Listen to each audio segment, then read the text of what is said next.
Bien, donc on va commencer ce soir l'étude d'un nouveau Mahamar. C'est un Mahamar que le Rabbi a dit le Shabbat Matot Maseh, c'est-à-dire Shabbat Menachem Av, Tafshin Tetzayin 5716. Donc c'est en 1956. Le Mahamar est basé sur le verset Alléluia, Shirul Hashem, Shir Chadash, Tehilato Bekahal Chasidim. Donc un verset de Tehilim, chanté pour Dieu un chant nouveau, sa gloire dans l'assemblée des Chassidim. Vechotem, et donc ce même Tehilim se conclut par le verset Romemot kel bigronam, ils ont dans leur gorge la grandeur de Dieu, donc ils la proclament par leurs paroles, des Kheref pipiot beyadam, et ils tiennent à la main un glaive à double tranchant, qui veut dire qu'ils peuvent supprimer les ennemis de la Kedusha, et à gauche, qu'elles soient liées au chesed des forces du mal ou à Gvora des forces du mal. C'est donc dans les versets suivants qu'on explique ce qu'on fait avec ce glaive. Donc ça c'est les versets du Tehilim. Hine ita b'midrash tilim bimkomo. Si on regarde le midrash Tehilim, donc l'équivalent à cette référence, le midrash qui commente ce psaume, donc le midrash nous dit des mizmorze medaber beleatid lavo.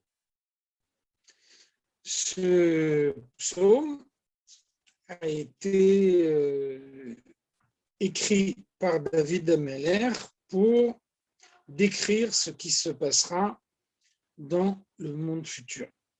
Et donc, le Midrash nous dit Mihem achasidim. On voit que le verset nous dit Tehilato b'kahal chasidim, sa louange dans la communauté des chassidim. Qui sont ces chassidim? Ce sont tous les juifs. Dans le monde futur, tous les juifs seront des chassidim. Kol zman sheroim et akadosh baruch hu em naasim chassidim. Le Midrash nous dit dès lors qu'on a la perception de Dieu dans le monde futur, on devient aussitôt un chassid. Raou bayam, lorsque les Bnei Israël ont vu Dieu au moment de la traversée de la mer Rouge, ve'amru shira, on dit un chant, dans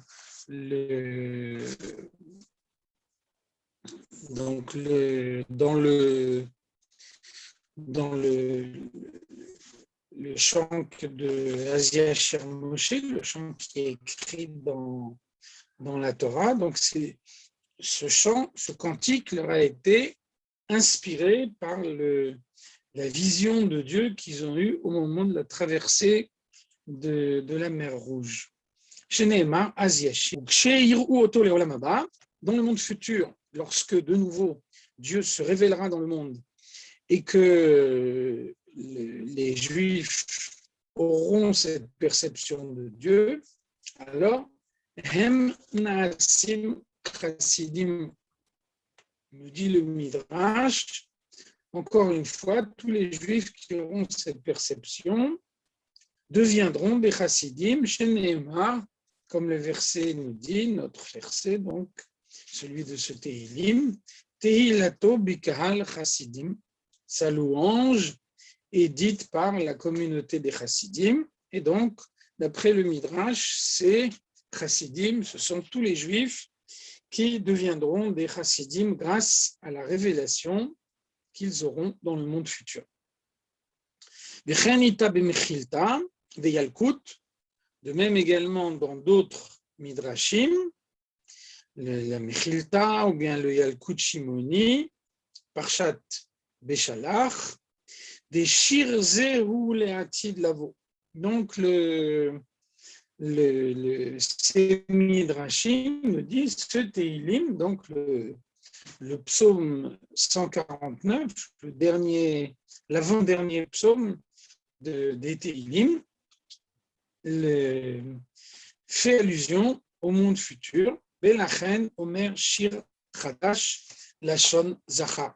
C'est la raison pour laquelle il s'appelle Shir au masculin. On voit que le cantique que les Bnei Israël ont dit quand ils sont sortis d'Égypte s'appelait Shira au féminin. Donc le féminin évoque ici l'idée de faiblesse. C'est la raison pour laquelle le cantique qui a été chanté à ce moment-là, au moment de la sortie d'Égypte, n'a pas apporté une délivrance définitive. La délivrance d'Égypte a été suivie par des exils ultérieurs, y compris le présent exil, qui est le plus long et le plus difficile.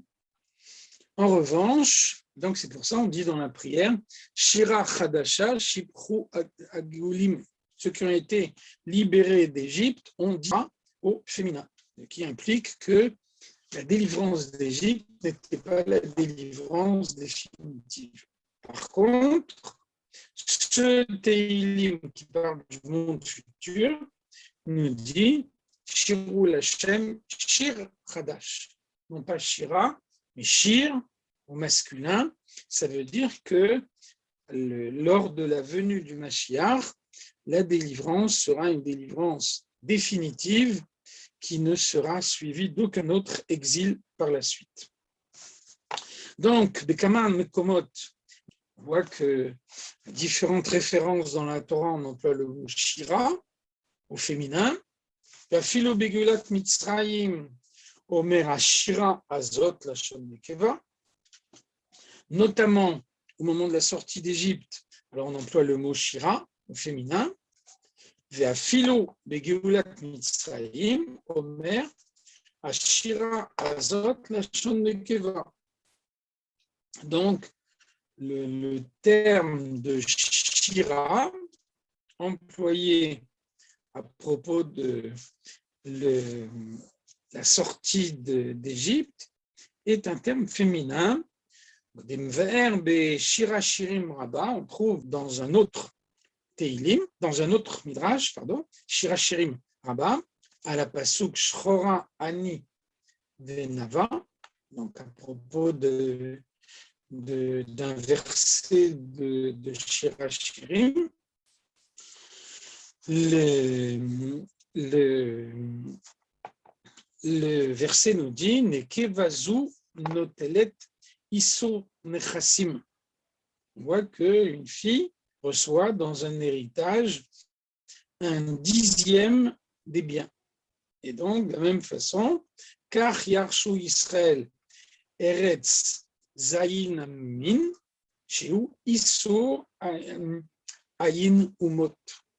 Donc, une fille reçoit un héritage d'1/10 des biens de son père.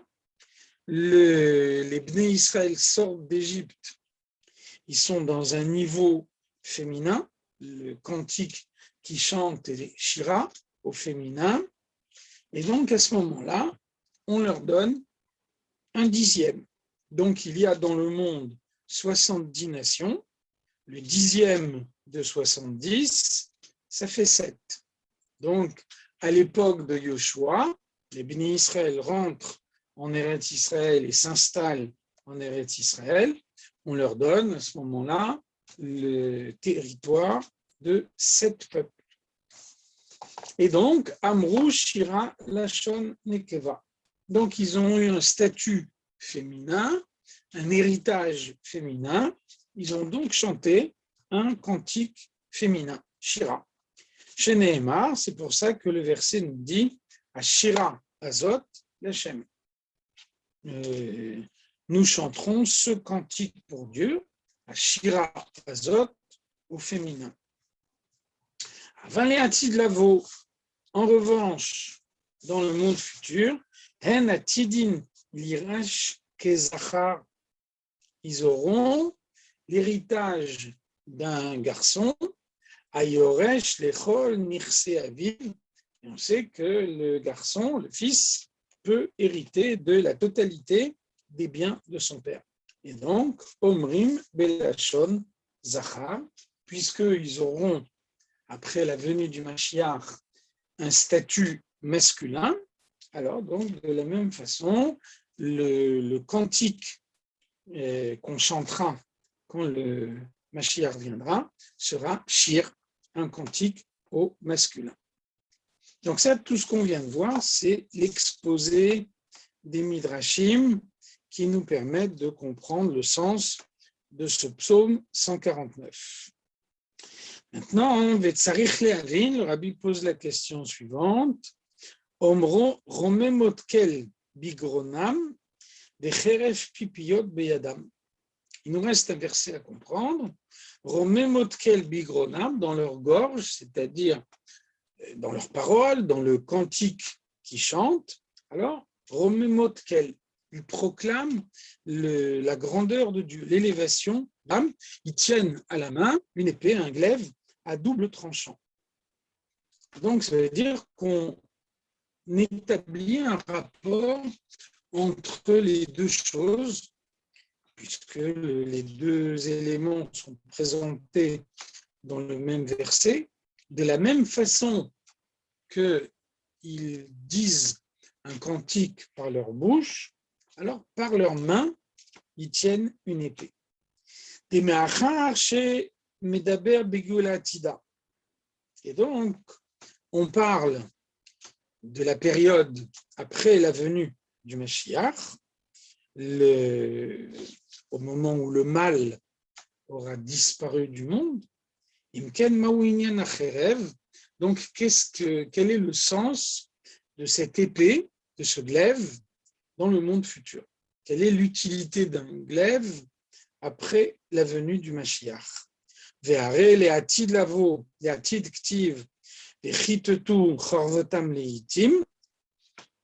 verset nous dit, quand le Mashiach viendra, ils transformeront leur épée en soc de charrue.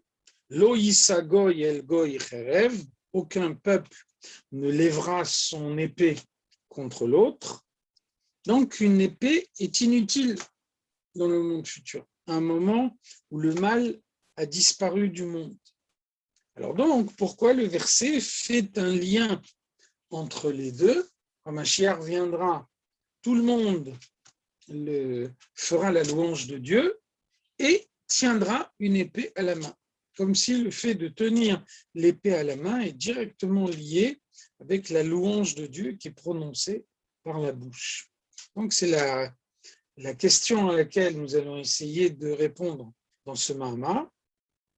Et donc le rabbi nous dit, Ulhavinze, pour comprendre ce sujet, pour essayer de répondre à cette question, Yesh lehagdim trila beita bemishnah. Nous devons d'abord comprendre une notion qui est exposée dans la Mishnah, dans le traité Shabbat, chapitre 6, Mishnah 4. La Mishnah nous dit Lo yetse ha'ish beshabbat, lo besaïf, lo bekeshet, lo bitris, lo be'ala, lo beromach. Un homme n'a pas le droit de sortir dans la rue pendant le Shabbat, ni avec une épée, ni avec un arc, ni avec un bouclier, ni avec une dague, ni avec une lance. Donc ce sont des armes. Donc tous les types d'armes ne peuvent pas être utilisés pendant le Shabbat. Donc ils sont mouxés. Et donc un homme ne sort pas dans la rue en les portant. La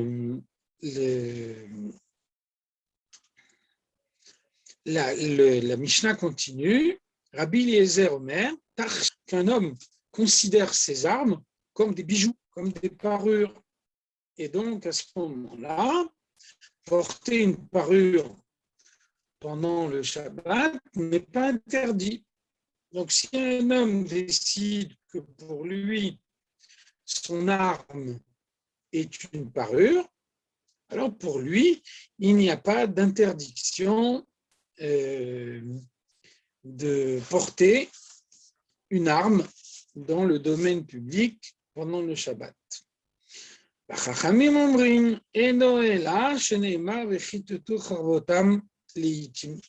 Et les Chachamim, les sages, répondent à Rabbi Eliezer, c'est uniquement dans le monde futur que les armes perdront leur raison d'être, les socs de charrue, et donc comme des parures.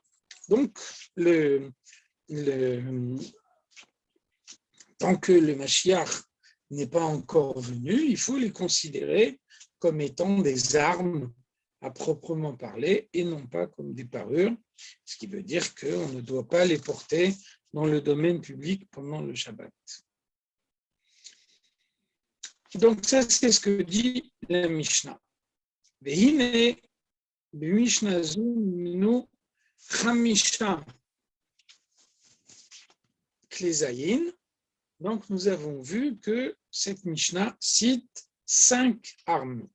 Saïf ou Cherev, chez klezayin, il y a d'abord l'épée, une arme. Vechen keshet, il y a ensuite l'arc, qui est également une arme. Les gam tris, troisième élément cité dans cette Mishnah, un bouclier. Sheinyano lehagen bead achitim vea balistraot. Avec un bouclier, un homme se protège des flèches et des catapultes qu'on lui envoie. Et en ce sens, ou gamken bichlal aklezayin, un bouclier, d'après la halacha, est également considéré comme étant une arme. Vechen ala, pirouche bigmara, mai ala kulpa. La Gemara nous dit qu'est-ce que la Mishnah appelle ala, c'est une dague. Chez shevet chez makinbo verosho av. C'est un bâton avec une extrémité très épaisse qui sert à frapper, une dague. Veimken ou gamken klizayin, ça veut dire que c'est également une arme. Veita birushalmi, le Yerushalmi nous dit à la Pasuk Vachamushim alu bnei Israël me'eretz Mitzrayim. Donc le verset nous dit les bnei Israël sont sortis d'Égypte en étant armés, Chamushim. Donc plus précisément, Betevat Chamushim yeshbet Chamushim. On peut donner deux explications, deux interprétations de ce mot Chamushim. Pirouche, Chamesh, explication Chamushim, on peut le rapprocher de Chamesh, 5. Lorsque les Bnei Israël sont sortis d'Égypte, ils étaient organisés en 5 groupes. Et puis, selon le sens courant de ce terme, Chamushim, ça veut dire armé. Haïnu, shehayu, mezumanim, bechamisha klezayin, shechoshev be'amishna. Donc, ils étaient armés. Et donc, quels sont ces 5 groupes? Ils correspondent aux 5 armes que nous avons citées dans cette Mishnah. Renou agirsa anechona birushalmi. Le Rabbi rajoute entre parenthèses qu'il existe plusieurs versions de ce Yerushalmi, mais que c'est cette version-là qui est exacte. Donc, ceci nous conduit à nous interroger sur la différence entre la sortie d'Égypte et la venue du Mashiach. Des Begula actives, quand le Mashiach viendra, les armes vont disparaître. les glaives seront transformés en socs de charrue, alors que, au contraire, Bigulat Mitzrayim Ayat Sarich Leklezaim. Au moment de la sortie d'Égypte, les armes, les 5 armes qui ont été mentionnées dans la Mishnah étaient nécessaires, il fallait les posséder. Les Chaora, mais Achash Minyan Shel Geoula, Imken, Lamat Sarich Leklezaim. Donc, la sortie d'Égypte est miraculeuse. L'Égypte, c'est le pays duquel jamais aucun esclave ne s'est échappé. Là, il y a un peuple entier qui s'échappe d'Égypte, donc on n'a aucune explication autre que celle d'un miracle. Donc un miracle, c'est ce qui transcende les voies de la nature. Si on ne passe pas par les voies de la nature, alors pourquoi doit-on être armé? Et donc, pour comprendre, pour pouvoir répondre à cette question, alors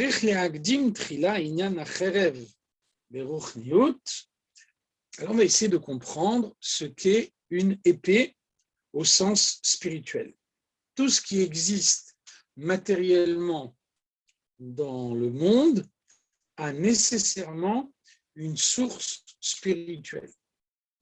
Il n'y a rien qui fait son apparition dans le monde matériel. Tout existe d'abord dans le monde spirituel et ensuite l'existence matérielle est uniquement la conséquence de l'existence spirituelle. C'est pour ça qu'on trouve un verset qui nous dit « Umipsari achazé eloka » ma chair me permet de contempler le divin. Lorsque je regarde le fonctionnement de mon corps, alors j'arrive à comprendre Dieu. Qu'est-ce que ça veut dire? Ça veut dire que Dieu a créé d'abord le spirituel et ensuite le matériel qui découle du spirituel. Un homme, pour pouvoir comprendre Dieu, fait le processus inverse. Il regarde le matériel et en observant le matériel, il essaye de comprendre ce qu'est le spirituel qui est à l'origine de ce matériel. Donc c'est la démarche qu'on a ici. Si une épée existe matériellement dans le monde, c'est qu'il existe une épée spirituelle. Donc nous devons comprendre qu'est-ce que c'est que cette épée spirituelle. Donc l'épée spirituelle, Amrou Razal, nos Chachamim nous disent, si quelqu'un lit le Shema Israël, notamment la Gemara parle avant d'aller se coucher, mais donc on peut plus généralement l'appliquer à la lecture du Shema Israël, Keilo Orez Cherev Shel Shte Piyot. Celui qui lit le Shema Israël, donc qui proclame l'unité de Dieu, est considéré comme s'il tenait à la main une épée à double tranchant. Et mashma misé, sheyesh ezema ala becherev shel shte piyot dafka.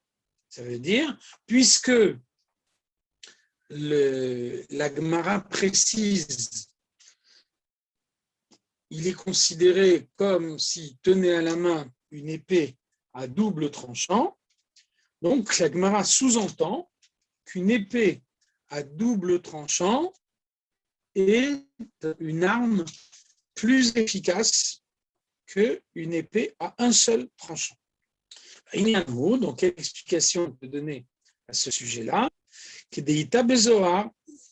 Le Zohar nous dit Cherev da Havaye. Qu'est-ce que c'est l'épée? L'épée, c'est le nom de Dieu. Yud Ke Vav Ke, les 4 lettres du nom de Dieu. Reisha de Charba ou Yud de Havaye. Il y a d'abord le manche de l'épée, la poignée, ce qu'on tient à la main, qui a la forme d'un Yud. Goufa de Charba. Ensuite, il y a la lame de l'épée qui a la forme d'un vav. Et ensuite, Hei, Hei, En, Tren, Piot, Dile. Il y a les deux tranchants de l'épée, de part et d'autre, qui sont les deux haies. Donc, la poignée de l'épée, c'est le Yud, la lame de l'épée, c'est le Vav, les deux tranchants de l'épée, c'est les deux haies. On retrouve bien ici le nom de Dieu, Yudke, Vavke. Le Zohar poursuit, Martika Becharba, le fourreau de l'épée, ou Shem Adne, c'est le nom Adne. Qu'est-ce que ça veut dire? Adne, c'est comme le nom que nous lisons dans la prière. Donc, dans la prière, dans le Sidour, c'est écrit Yudke Vavke. Malgré ça, quand on lit la Tfila dans le Sidour, on ne lit pas Yudke Vavke, on ne lit pas le nom tel qu'il s'écrit, mais on lit Adne. Qu'est-ce que ça veut dire?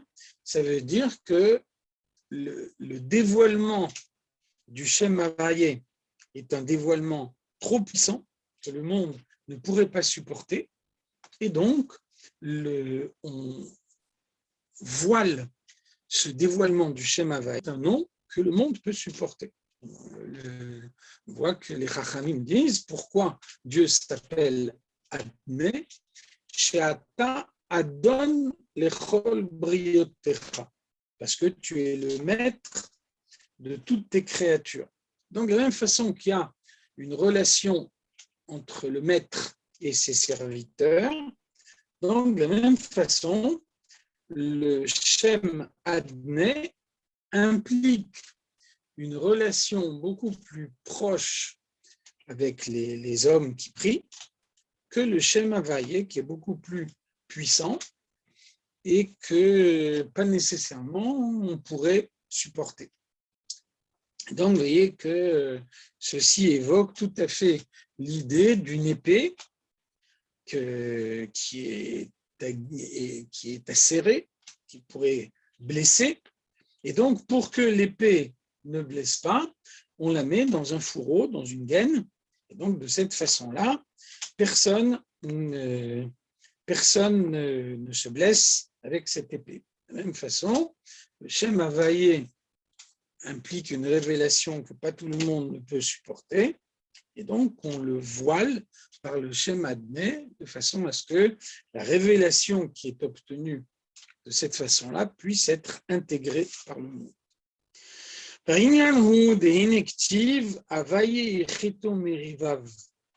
Trouve un autre verset dans Shmuel qui nous dit Dieu fera lui donnera la victoire contre ses adversaires.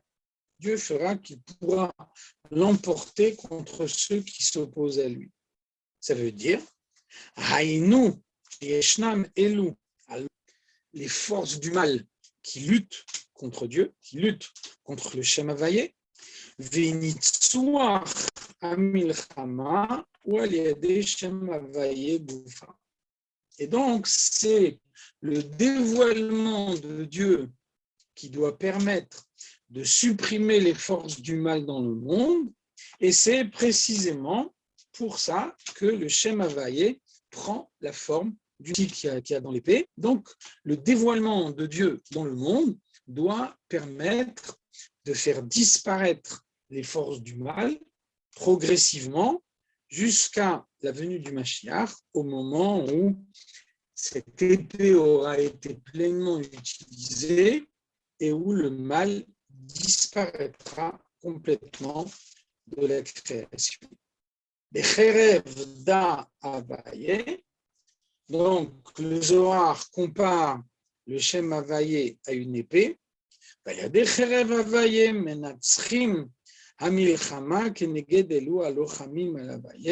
Et donc, l'épée du Shem Havayé, c'est l'arme qui permet de vaincre ceux qui luttent, les forces du mal, qui luttent contre le dévoilement de Dieu dans le monde. Donc, comment est-ce qu'on peut expliquer tout ça? Les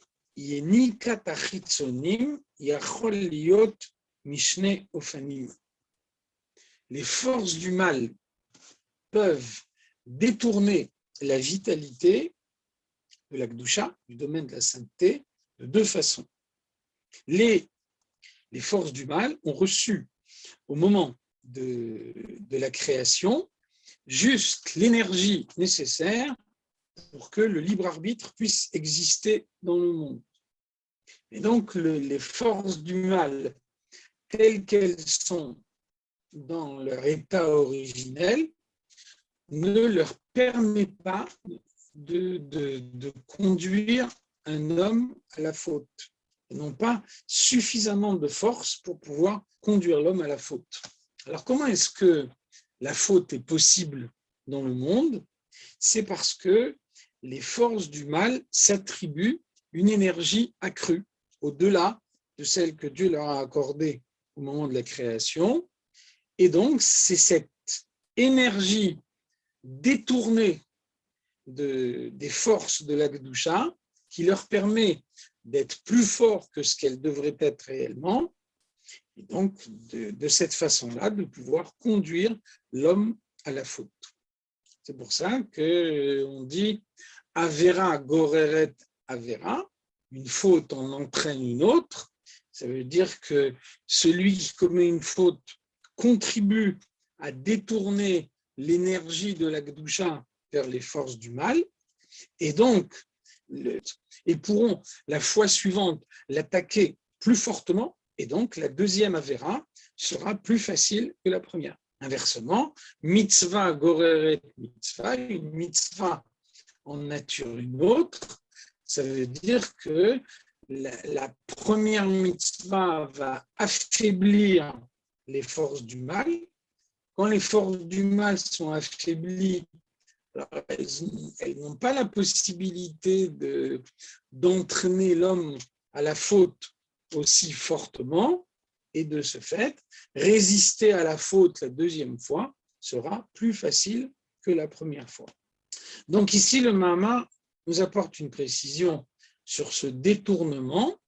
Lorsque les forces du mal veulent détourner la vitalité de la Kedusha, alors elles peuvent le faire de deux façons. Ofen Aleph ou Meribouy Atzimtzumim. La première façon, c'est de tirer parti du voile de la présence de Dieu dans le monde. Ça veut dire que la base de l'existence du monde, c'est le Tzimtzum. Pour que la création soit possible, Dieu a voilé sa lumière dans le monde. Sa lumière, en fait, n'a pas changé, mais il a voilé à notre perception. Et donc, comme la lumière de Dieu est voilée, un homme peut avoir l'impression que Dieu est absent. Et c'est cette absence de Dieu qui rend la faute possible. Et donc, les forces du mal tirent parti de cette absence pour pouvoir conduire l'homme à la faute et de cette façon-là, attirer la vitalité de Dieu dans les forces du mal. Si la lumière de Dieu éclaire pleinement, alors Misham Enam Yicholim Lekabel. Il est clair que quand la lumière de Dieu est pleinement dévoilée dans le monde, alors les forces du mal ne peuvent pas la détourner. Cette lumière de Dieu, elle appartient d'une façon évidente au domaine de la Kedusha, et donc cette évidence rend impossible le détournement. Les fiches en ashrat orensof et la biprinat bitul, lorsque la lumière de Dieu est révélée, le moyen de recevoir cette lumière, c'est de se soumettre à lui. Or, les forces du mal ne sont pas soumises. Les forces du mal sont orgueilleuses. On voit que les forces du mal disent « Ani ve'afsi od ». Moi, j'existe et rien d'autre que moi n'existe. On voit que le pharaon dans le monde, il dit « Li Yehori Va'ani Asitini ». Mon fleuve m'appartient et je me suis créé moi-même. Donc le fleuve, c'est le Nil. Le Nil, c'est toute la richesse de l'Égypte, toute l'irrigation des champs en Égypte vient des crues du Nil, puis créé moi-même. Donc c'est une phrase emblématique des forces du mal. Les forces du mal se caractérisent par leur orgueil. Or, recevoir la lumière de la Kedusha est possible grâce à la soumission. Les forces du mal qui ne sont pas soumises ne peuvent pas la recevoir.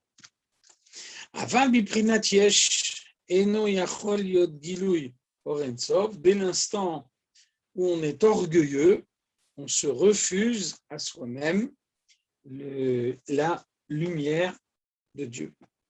Qui en ani vehu icholim ladour. On voit que le Zohar, la Gemara aussi, rapporte une phrase très dure. Les Chachamim nous disent, Dieu dit de l'orgueilleux, lui et moi ne pouvons pas résider ensemble dans le monde. Pourquoi? Parce que Dieu emplit les mondes et un homme orgueilleux a l'impression d'être partout. Donc, la présence de Dieu en tout endroit, en quelque sorte, contredit l'existence de l'orgueilleux. C'est la raison pour laquelle, lorsque la révélation de Dieu est intense, par exemple dans les mondes spirituels élevés, alors les forces du mal sont incapables de détourner cette lumière. En revanche,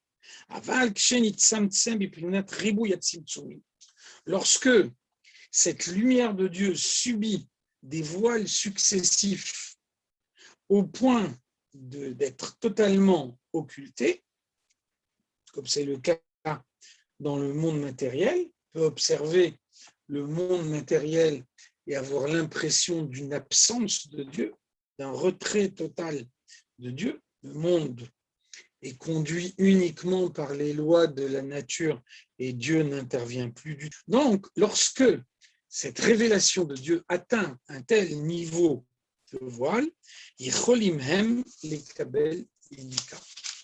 À ce moment-là, les forces du mal peuvent exercer une emprise sur cette révélation de Dieu et la détourner à leur profit.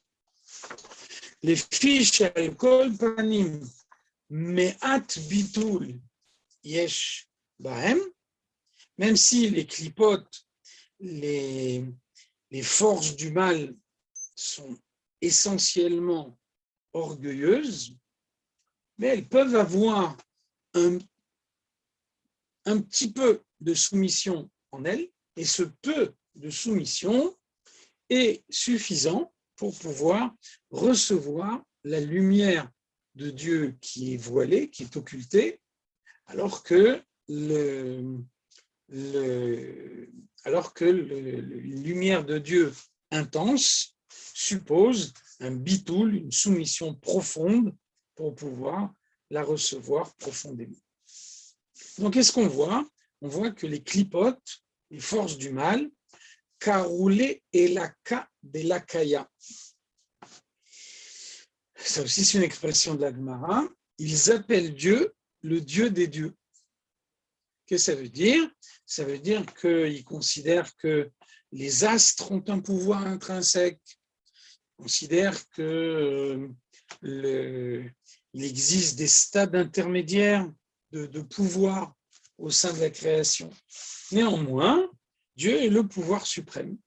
Toutefois, on peut s'adresser aux astres sans s'adresser directement à Dieu, et donc, uniquement par l'influence astrale, on peut obtenir la vitalité qui permet d'exister et de se maintenir. Là, c'est dès l'instant où les clipotes disent « Elaka delakaya », il est le Dieu des dieux, ça veut dire que d'une certaine façon, ils reconnaissent la suprématie de Dieu. Donc, ceci leur donne un petit peu de soumission. Et donc, ce peu de lumière de Dieu voilée, alors qu'il ne permet pas de recevoir une lumière de Dieu intense.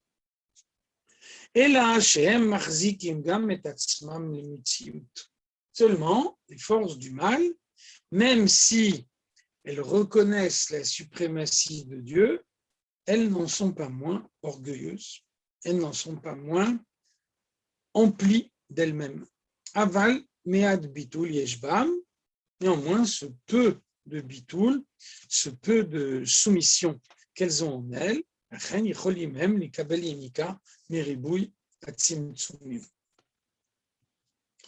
ceci leur permet de recevoir la lumière de Dieu une fois qu'elle est très voilée, occultée au sein de la création. Et à ce moment-là, cette lumière est détournée et elle vient renforcer les clipotes, les forces du mal, au-delà de la force qu'elles possèdent naturellement. Donc, on a dit tout à l'heure qu'il y a deux façons d'alimenter les clipotes par cette lumière de Dieu. La première, c'est donc le détournement de la lumière qui a subi une occultation importante. Lorsque la lumière se révèle dans toute son intensité, il est impossible de la détourner. En revanche, quand elle est voilée, là, on peut arriver à la détourner. Quelle est la seconde façon? On en a annoncé deux.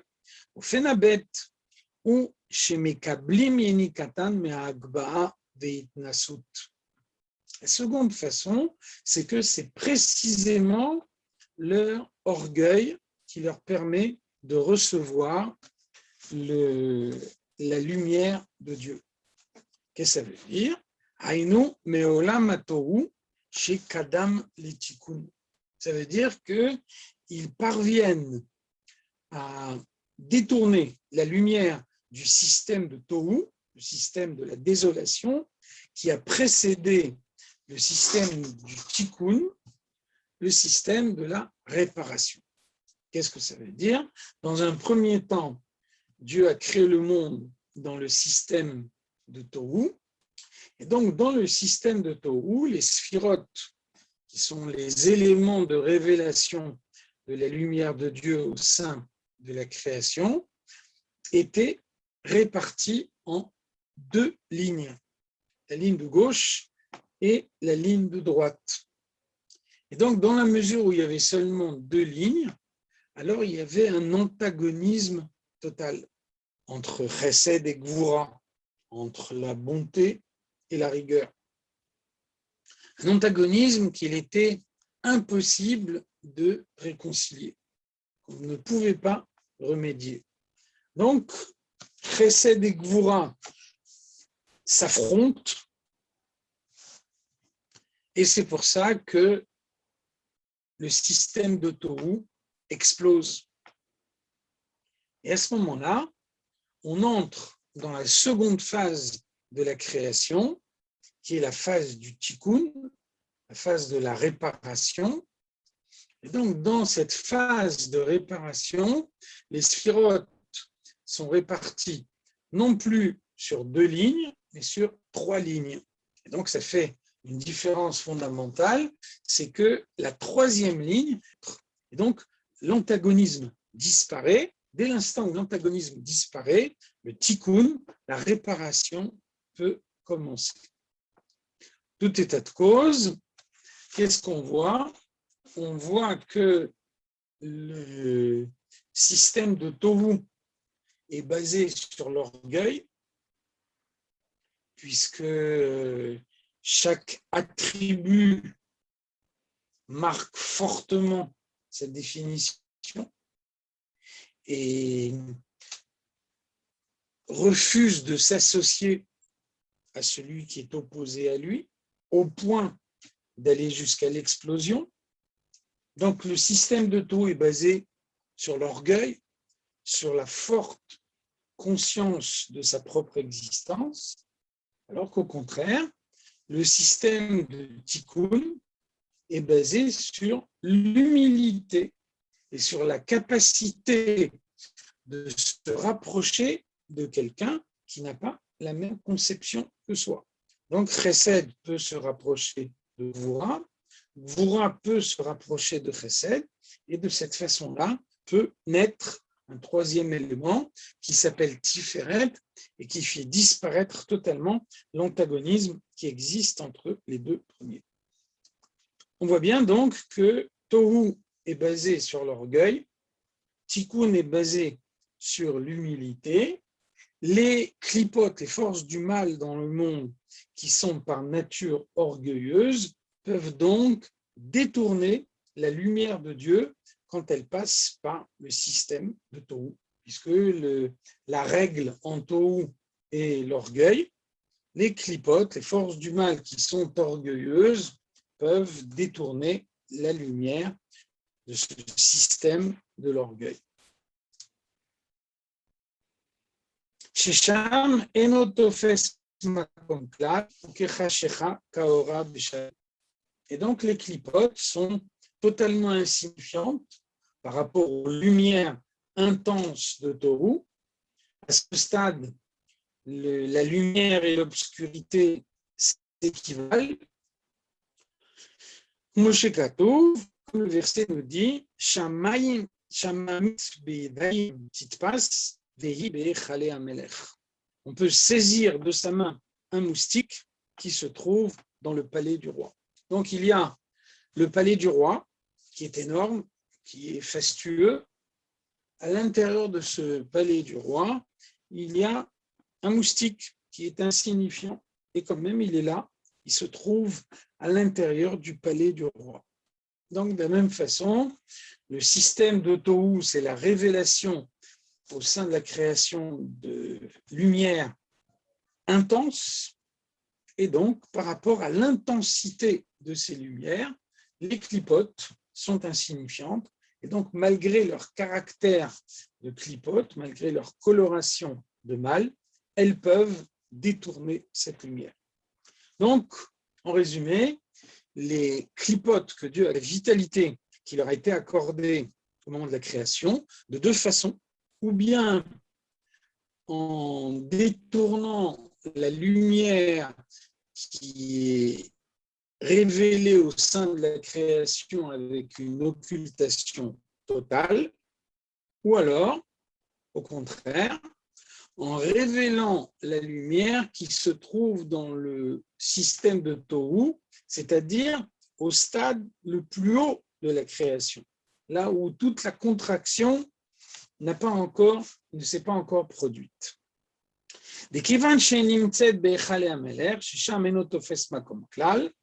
Le moustique peut se trouver dans le palais du roi parce que là, il est totalement insignifiant. Et on peut donc le saisir avec ses mains.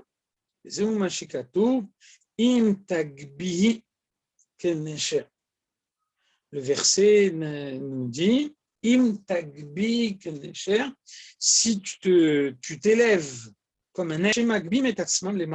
Donc les forces du mal sont très orgueilleuses, s'élèvent à un niveau très haut, comme l'aigle qui, quand il vole toujours très très haut.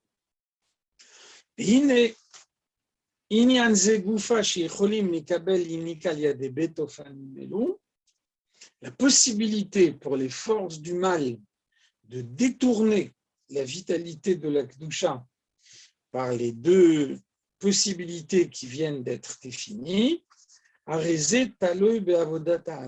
tout ceci est livré aux accomplissements de l'homme.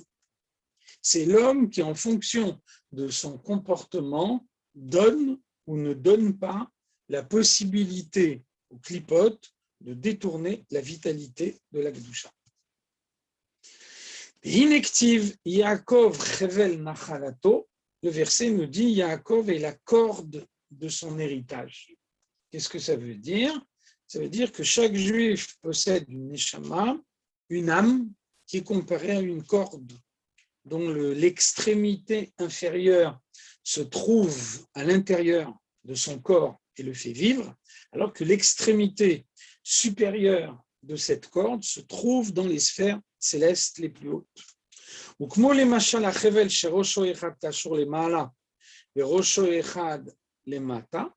Si on prend l'exemple qui est cité par l'Admor Hazaken dans le Tanya, dans l'Igeret HaTshuva, si on prend une corde très longue dont l'extrémité supérieure se trouve très haut et l'extrémité inférieure se trouve très bas, et si on secoue très fort l'extrémité inférieure,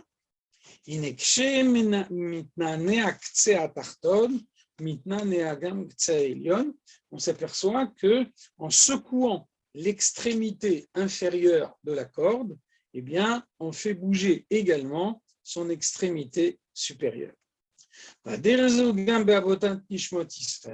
Il en est de même dans le service de Dieu de chaque juif.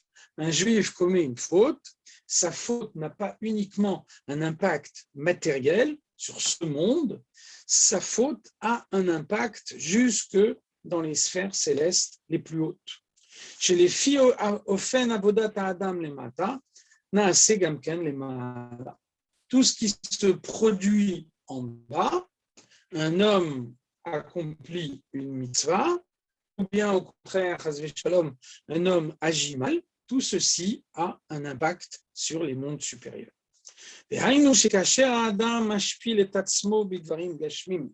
Lorsqu'un homme s'abaisse vers les objets matériels, au lieu de considérer ces objets matériels comme des instruments qui doivent lui permettre de servir Dieu, il en fait une fin qu'elles peuvent lui apporter.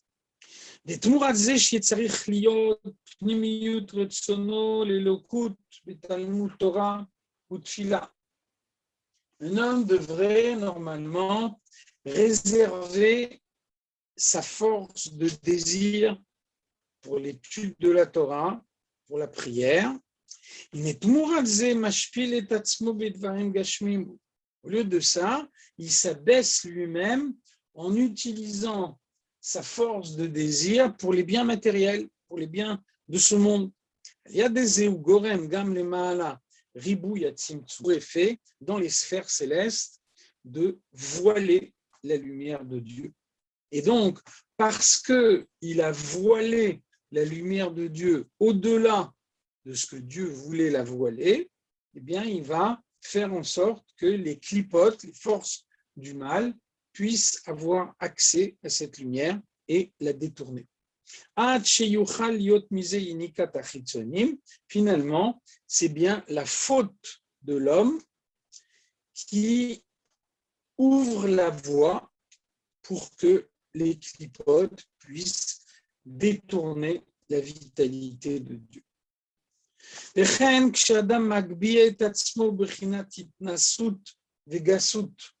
De même, quand un homme devient orgueilleux et adopte un comportement grossier,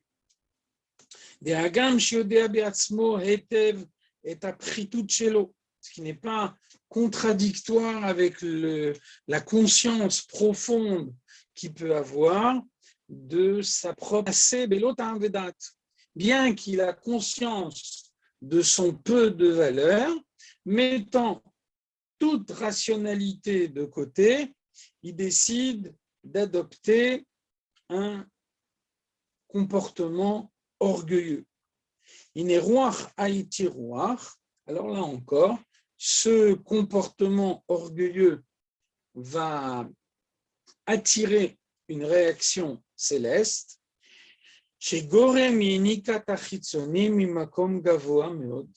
Avec ce comportement orgueilleux, il va ouvrir l'accès aux clipotes à l'endroit de l'orgueil au sein de la création, c'est-à-dire dans le système de Tohu. Et donc, les lumières de Dieu telles qu'elles sont dans le système de Tohu sont des lumières très hautes. C'est précisément parce que c'était des lumières très hautes que le monde n'a pas pu les supporter et que ce monde de Tohu, qui est lui-même orgueilleux, ouvre la voie aux clipotes vers ces lumières de Tohu très hautes. Et donc, de cette façon-là, les clipotes peuvent les détourner et s'en servir pour renforcer le domaine du mal dans le monde. Vezeu inyan paro otiot haoref. C'est la raison pour laquelle Paro, le nom du pharaon en hébreu, est constitué des mêmes lettres que haoref, la nuque. Quelle est la différence entre le visage et la nuque? C'est que tous les sens de l'homme se trouvent sur le visage. La vision, l'audition, l'odorat. Sur la nuque, en revanche, il n'y a rien. Il n'y a aucun sens. Donc, le voile est total. Donc, quand on met en avant le visage c'est panim. Panim, c'est la même étymologie que pnimiut, la profondeur. Quand la révélation de Dieu est profonde, alors à ce moment-là, le détournement des forces du mal devient impossible. Inversement, lorsque panim, le visage, la profondeur, est remplacé par oref, la nuque, l'arrière de la tête, là, le voile est total. Dès l'instant où le voile est total, là, le détournement des clipotes devient possible. Chez Mekabel, Miprinat Oref de Harich, on reçoit à ce moment-là le coup de Harich Anpin, la partie superficielle de Keter, de la couronne qui surplombe l'enchaînement des mondes.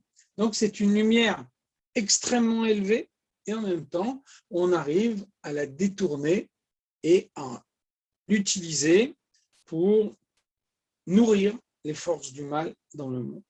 Chez Oprinat Gavoa Meod, donc on comprend que Keter, la couronne, qui est encore plus haute que le monde d'Etzilut, le monde spirituel le plus haut, c'est un niveau spirituel très élevé. Ve'inyanze talui be'avoda. Donc on voit que tout ce qui se passe dans le monde dépend de la manière de servir Dieu. Lorsque les Juifs multiplient les mitzvot et le font avec humilité, alors parce que les Juifs trouvent leur plaisir dans les attraits du monde et adoptent un comportement orgueilleux, à ce moment-là, ils ouvrent une autoroute devant les forces du mal qui peuvent détourner la lumière de Dieu. Chez Kaacher Panu Elai Oref Velopanim, Moshe Katuv Be'Haftara, on voit que dans la Haftara de Matot Massé, alors on dit Panu Elai Oref, ils ont tourné vers moi leur nuque, Velo Panim, et non pas leur visage. En d'autres termes, ils ont voilé la lumière de Dieu dans le monde, ils ont trouvé leur plaisir dans les attraits du monde.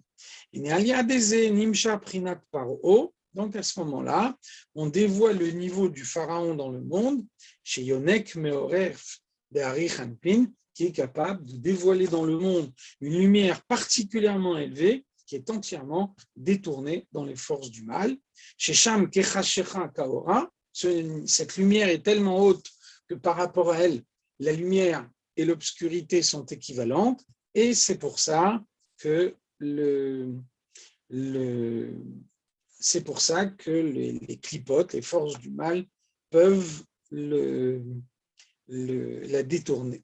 Zéoïnian Cherev Shel Shtepiyot, c'est la réponse à une des questions qu'on a posées au préalable, pour préciser que l'épée est à double tranchant.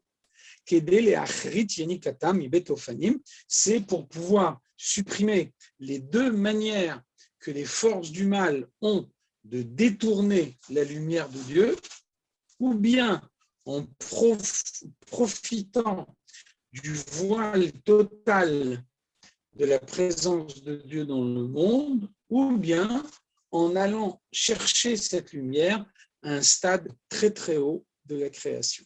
Donc une épée à double tranchant permet de lutter contre ces deux façons à la fois, et de cette façon-là, de supprimer l'emprise des clipotes sur les forces du mal pour permettre que soit révélée dans le monde uniquement la lumière de Dieu telle qu'elle se trouve dans l'Akdoucha, sans aucun détournement. On va s'arrêter ici pour cette fois-ci, avec l'aide de Dieu. La semaine prochaine, on continuera ce texte et on apportera des précisions sur cette manière de lutter contre le détournement de la lumière de Dieu.